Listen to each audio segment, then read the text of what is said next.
اعوذ باللہ من الشیطان الرجیم، بسم اللہ الرحمن الرحیم۔ حضرت فروخ رحمۃ اللہ علیہ تابعین میں سے ہیں۔ مسجد میں نماز ادا کرنے کے لیے آئے تو سنا کہ خطیب مسجد جہاد ترکستان کے لیے لوگوں کو شوق دلا رہے ہیں۔ یہ بھی اٹھے اور اپنے آپ کو پیش کر دیا۔ مجاہدین میں انہیں بھی شمار کر لیا گیا۔ تیاری کے لیے گھر آئی، بیوی امید سے تھی، کہنے لگی میں اس حال میں ہوں، آپ جا رہے ہیں، میں اکیلی ہوں، کیا بنے گا؟ فروخ کہنے لگا تو اور جو کچھ تیرے شکم میں ہے اللہ کے سپرد کرتا ہوں۔ اس زمانے کی بیویاں ایسی تھیں جنہیں صبر کرنا بھی آتا تھا اور اللہ کے لیے اپنا حق معاف کرنا بھی آتا تھا۔ بیوی نے خوشی خوشی اللہ کی راہ میں نکلنے والے اس مسافر کو تیار کیا، گھوڑے پہ زین رکھی، زرہ لا کر دی اور پھر انہیں محبت سے بھرپور لہجے میں الوداع کہا۔ فروخ چلے گئے اور پھر ان کا انتظار ہونے لگا۔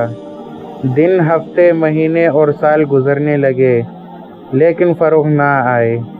سورج چڑھتا ڈوب جاتا، کتنی بہاریں آئی اور کتنی بار خزاں آ کے لوٹی، گرمی سردی گرمی سے لوٹی لیکن فروخ نہ آئے۔ اس زمانے میں اسلامی فتوحات کا سلسلہ مسلسل جاری تھا، ایک مہم کے بعد دوسری اور دوسرے کے بعد تیسری اور تیسرے کے بعد چوتھی، یہاں تک کہ فروخ کو ان مہموں میں حصہ لیتے لیتے پورے 23 برس گزر گئے۔ کبھی پتہ چلے کہ شہید ہو گئے، کبھی خبر آئے کہ قید ہو کے رہ گئے اور کبھی یہ سنائی دے کہ زندہ ہیں۔ پیچھے ان کے ہاں دینے والے نے ایک خوب روح فرزند سے ان کی بیوی کو نوازا۔ ماں نے اپنے بیٹے کا نام ربیع رکھا۔ ربیع جب کچھ بڑے ہوئے تو ان کی اچھے انداز سے تربیت کی اور پھر جب اس نے لکھنا پڑھنا سیکھا تو اسے قرآن و حدیث کی تعلیم دلانے کے لیے مدینہ طیبہ کے اچھے معلموں کے پاس بھیجا۔ ان کی تربیت پر ماں نے سارا مال صرف کر دیا۔ ربیع خود بڑے ہونہار طالب علم ثابت ہوئے اور پڑھ لکھ کر خوب مقام پا گیا۔ علوم قرآن و حدیث، فقہ اور ادب سبھی میں اللہ نے انہیں کمال بخشا۔ پڑھنے کے بعد پڑھانا شروع کیا تو ان کا حلقہ درس بڑھتا ہی چلا گیا، یہاں تک کہ مسجد نبوی میں باقاعدہ سے علوم دینیہ سے سیراب ہونے والے نوجوان طلباء کے علاوہ بہت سے بڑے عالم اور حکومت کے لوگ بھی شامل ہوتے تھے۔ مدینہ اور گرد و نواح میں ان کا علمی چرچا عام تھا۔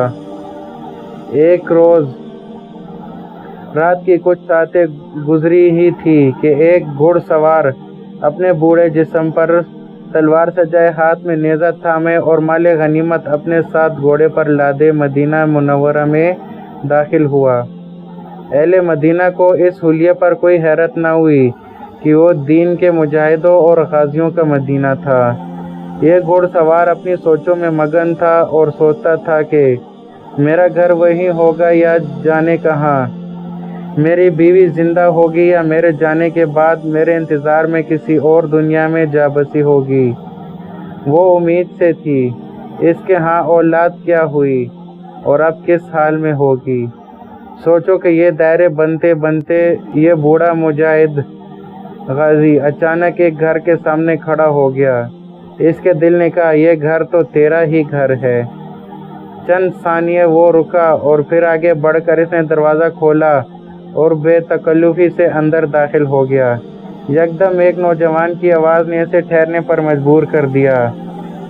رات کی تاریکی میں تم میرے گھر میں بدن پر اسلحہ سجائے کیوں گھس آئے؟ بوڑھے مجاہد کی بھاری آواز ابھری، مجھے میرے گھر میں روکنے والا کون ہو سکتا ہے؟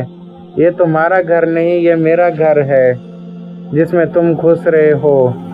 یوں ان دونوں کی آوازیں بلند ہونے لگی اور ان کا جھگڑا بڑھنے لگا تو گھر میں سوئی نوجوان کی والدہ کی آنکھ کھلی۔